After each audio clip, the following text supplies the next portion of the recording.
आज जो मैं बात करने वाला हूँ वो बहुत ज़्यादा सीरियस है, तो इसलिए मैं चाह रहा हूँ कि तुम इस बात को सीरियस होके सुनो।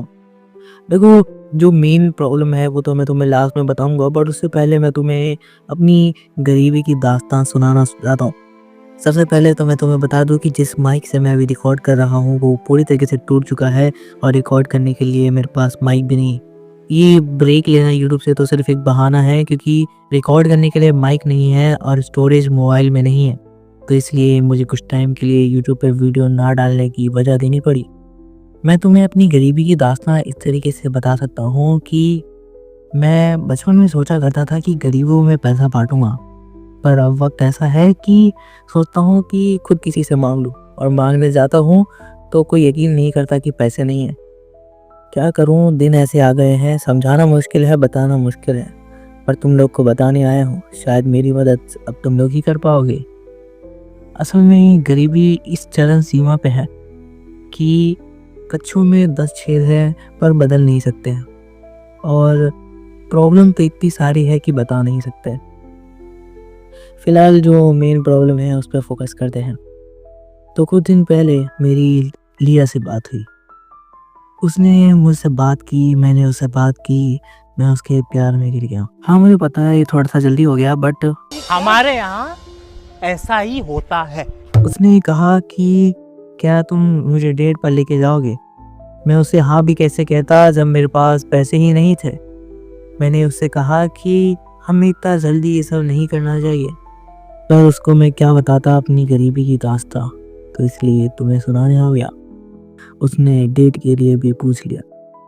अब देखो, किसी से मांगने जाऊं तो यकीन तो करता नहीं है। अब तुम्हारे सामने हूँ, तुम ही मदद कर सकते हो। ये क्यूआर कोड जो आ रहा है, इसे स्कैन करो और भाई के लिए कुछ रुपए भेज दो, शायद डेट पर लेके जा पाऊँ। मुझे पता है तुम में से बहुत लोगों को अभी भी मेरी इस बात पर यकीन नहीं हुआ होगा, और मेरी गरीबी का तो भरोसा बिल्कुल भी नहीं।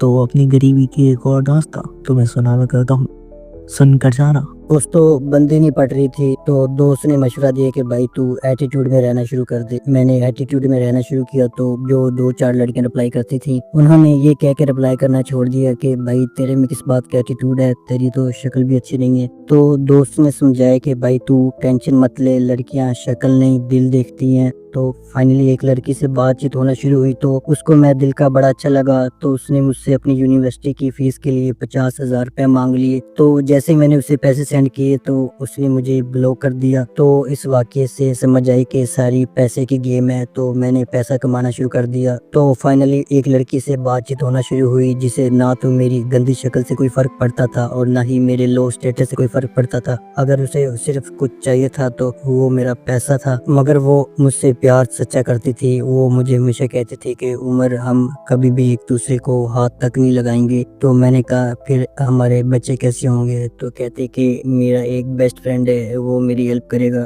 तो मुझे समझ लगी कि मेरा कट रहा है। तो दोस्त ने मशवरा दिया कि भाई तू लड़कियों का पीछा करना छोड़ दे, तेरे पीछे लड़कियां खुद आएंगी। तो फाइनली एक लड़की मेरे डीएम में खुद आई और उसने मुझे कहा कि 100 रुपए ऑडियो कॉल का, 200 रुपए वीडियो कॉल का, 500 रुपए दुख सुनाने का। तो मैंने 500 रुपए वाला पैकेज लिया और उसको सारी स्टोरी सुनाने के बाद एंड में अपना दुख सुनाया कि मेरे पास तुम्हें देने के लिए पैसे भी नहीं। अब सब तुम्हारे ही हाथ में है मेरे भाई, तुम ही हेल्प करो। और इसी के साथ आज की ये वीडियो ख़त्म होती है, जिसका नाम था गरीबी की दास्तां बाय ओटाको एक्स। वीडियो को हल्के में मत लेना, सीरियस बातचीत है इसमें। ये क्यूआर कोड जो आ रहा है, इसे स्कैन करो और भाई के लिए कुछ रुपए भेज दो, शायद डेट पर लेके जा पाऊँ।